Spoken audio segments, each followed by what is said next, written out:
মার্কিন প্রশাসনের ভারতীয় পণ্যে আরোপ করা 50% শুল্ক এশিয়ার মধ্যে সর্বোচ্চ এবং যুক্তরাষ্ট্রের ইতিহাসে বড় অংশীদারের ওপর অন্যতম কঠোর শুল্ক আরোপ। এমন বাণিজ্যিক ও কূটনৈতিক টানাপোড়েনের মধ্যেও মার্কিন প্রেসিডেন্ট ডোনাল্ড ট্রাম্প ভারতের প্রধানমন্ত্রী নরেন্দ্র মোদীকে ঘনিষ্ঠ বন্ধু হিসেবে আখ্যা দিয়েছেন। যদিও ট্রাম্প ক্ষোভ প্রকাশ করে বলেন, মোদীর সাম্প্রতিক কিছু কার্যকলাপ পছন্দ করছেন না তিনি। ট্রাম্পের এমন মন্তব্যের পর এবার মোদীও বললেন, ওয়াশিংটন ও নয়াদিল্লির সম্পর্ক এখনও অনেক ইতিবাচক। সামাজিক যোগাযোগ মাধ্যমে তিনি জানান, যুক্তরাষ্ট্রের সঙ্গে ভারতের বৈশ্বিক কৌশলগত অংশীদারিত্ব এখনও এগিয়ে যাচ্ছে। তিনি প্রেসিডেন্ট ট্রাম্পের ইতিবাচক মন্তব্যকে কৃতজ্ঞতা জানিয়ে বন্ধুত্বের বার্তা দেন।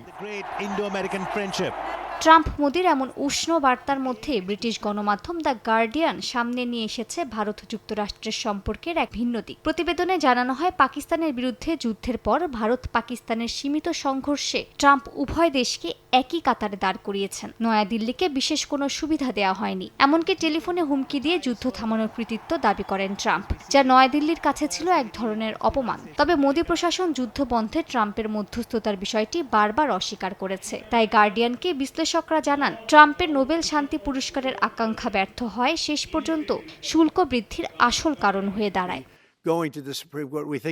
এমন প্রেক্ষাপটে ট্রাম্প নতুন এক নির্বাহী আদেশে বিশেষ মিত্র অংশীদারদের জন্য শুল্ক ছাড়ের ঘোষণা দিয়েছেন।